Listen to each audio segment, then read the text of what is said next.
Hi friends, আজ রিনাস কিচেনে তৈরি হচ্ছে মশালা দুধ। এর জন্য আমাকে কিছু ড্রাই ফ্রুটস নিতে হবে।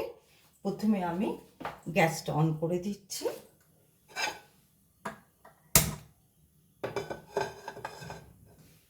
এবার প্যানটাকে আমি কিছুক্ষণ হাই ফ্লেমে গরম করব।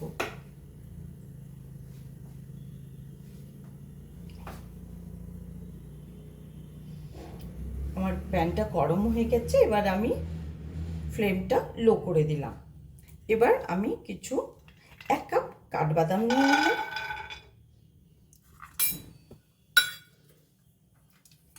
1 কাপ কাজু বাদাম নিয়ে নিলাম, আর হাফ কাপ আমি পেস্তা বাদাম নিয়ে নিলাম। এটাকে আমি একটু রোস্ট করব। এটা রোস্ট করলে খুব ভালো ফ্লেভার আসে আর একটু অয়েলি ভাবটা কমে যায়, আর তারপরে এর বাদামটার মানে নাটিনেসটা থেকে যায়, খুব ভালো লাগে।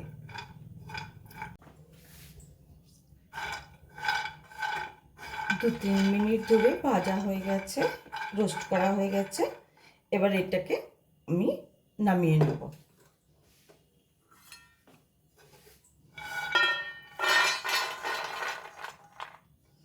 এটাকে নামিয়ে এবার আমি এটাকে একটু ঠান্ডা করে নেব। ঠান্ডা করে নেব এই কারণেই যে যাতে আমি যখন এটাকে মিক্সারে দেব ব্লেন্ড করার জন্য, তখন যাতে এর মধ্যে থেকে অয়েল বেরিয়ে না যায়। হ্যাঁ, আর তাছাড়া যখন ব্লেন্ড করব তো একটু থেমে থেমে ওটাকে পিষবো, তাহলে ওটা অয়েলি ভাবটা বেরোবে না। এবারে আমি বাদামগুলো ঠান্ডা হয়ে গেছে, আমি মিক্সার গ্রাইন্ডারে নিয়ে নিচ্ছি।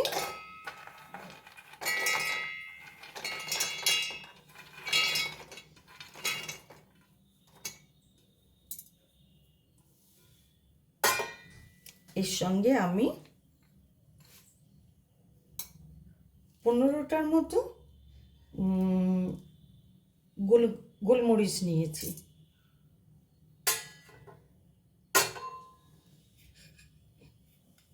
আর এর মধ্যে আমি 15টা মতো ছোটো এলাচ দেব। হ্যাঁ, এটাকে আমি ছাড়িয়ে নেবো এখন। আমি ছোটো এলাচগুলো সমস্ত ছাড়িয়ে নিচ্ছি।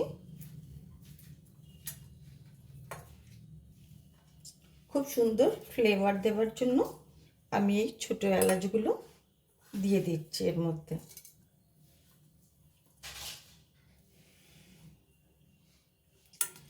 আপনারা এই খোলাগুলো ফেলে দেবেন না, চায়ের মধ্যে, চা পাতার মধ্যে এইগুলো দিয়ে রেখে দিলে চায়ের মধ্যে একটা খুব সুন্দর ফ্লেভার আসে। হ্যাঁ, আর এরপর আমি 1 চামচ ড্রাই আদা দিচ্ছি, যেটাকে আমরা সূঁট বলতে পারি।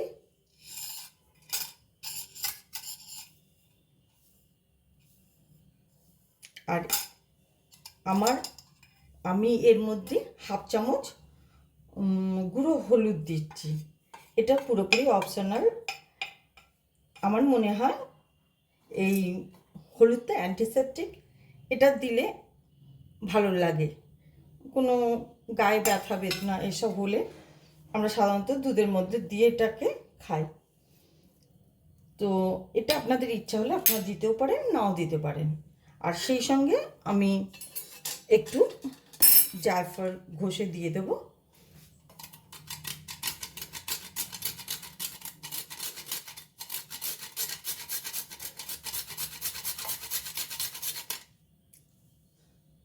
ওয়ান ফোর্থ স্পুন মতো আমি এতে জায়ফল দিয়ে দিলাম।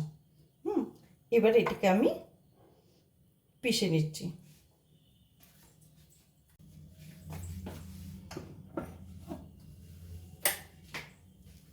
এবার এটা আমার পিষা হয়ে গেছে। এবার এয়ারটাইট একটা কন্টেনারের মধ্যে ঢেলে রেখে দেব।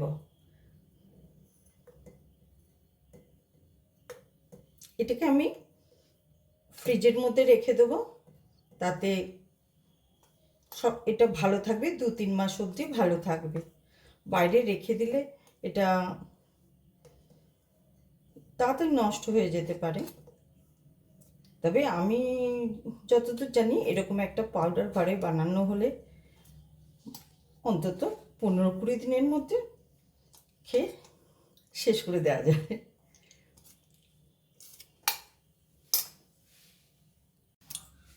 এবার আমি গ্যাসটা অন করে নিচ্ছি।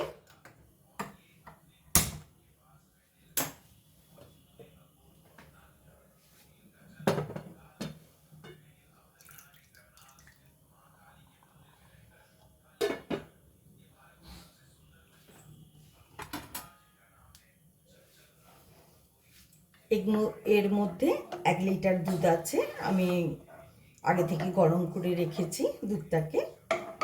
আপনারা ভালো করে গরম করে নেবেন। এবারে আমি দুধটা কীভাবে বানাবো সেই প্রসেসটা দেখাবো। এরকম দুধ আমরা দোকানে গিয়ে কিনে খাই, সেই জিনিসটা আমরা যদি ঘরের মধ্যে তৈরি করে নিই, আর পরিমাণে আমরা বেশিও পাবো আর ভালো জিনিসটাই পাবো। আর এরকম দুধ শীতকালে বাচ্চাদের জন্য, বড়দের জন্য, সবার জন্য খুব উপকারী। এতে ঠান্ডার সময় শরীরে গরম দেয়। সবার শরীরটা ঠান্ডার সময় আমাদের খুবই কষ্ট হয়, আর এরকম হেলদি দুধ পেলে আমাদের শরীরটায় আরামও হয়।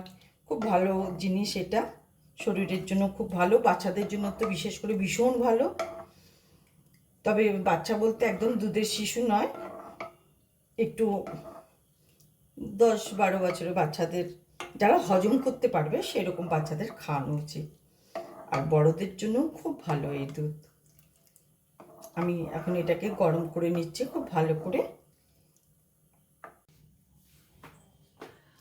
এখানে যে পরিমাণ দুধ আছে তার মধ্যে আমি নিজের আন্দাজ মতো,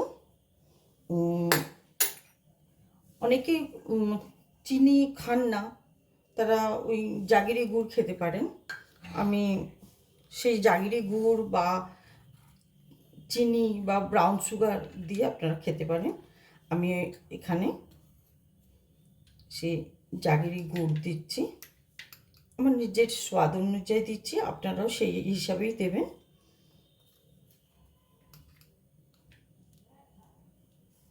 আমি 2 চামচ দিলাম, আপনারা চাইলে আরও বেশি দিতে পারেন। আর এবার এর মধ্যে আমি এই মশলাটা দিয়ে দিচ্ছি।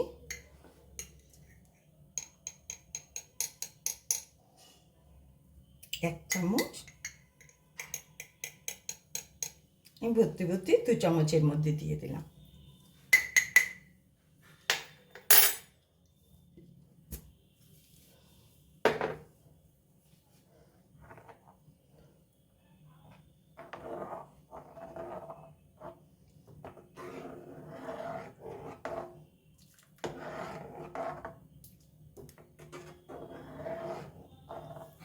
খুব সুন্দর ফ্লেভার আসছে। এই অবস্থায় আমি এটাকে নামিয়ে নেব।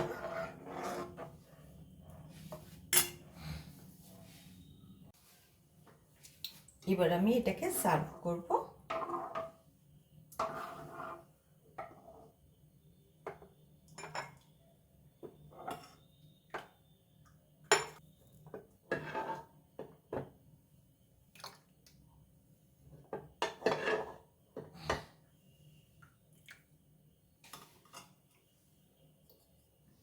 আর এর মধ্যে আমি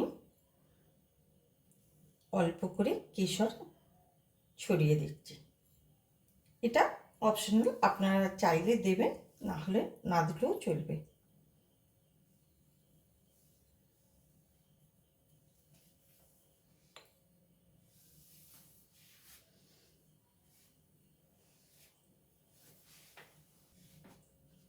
এবার আমার দুটো বাচ্চা বসে রয়েছে, এটা খাবে বলে আমি তাদের দিতে যাচ্ছি।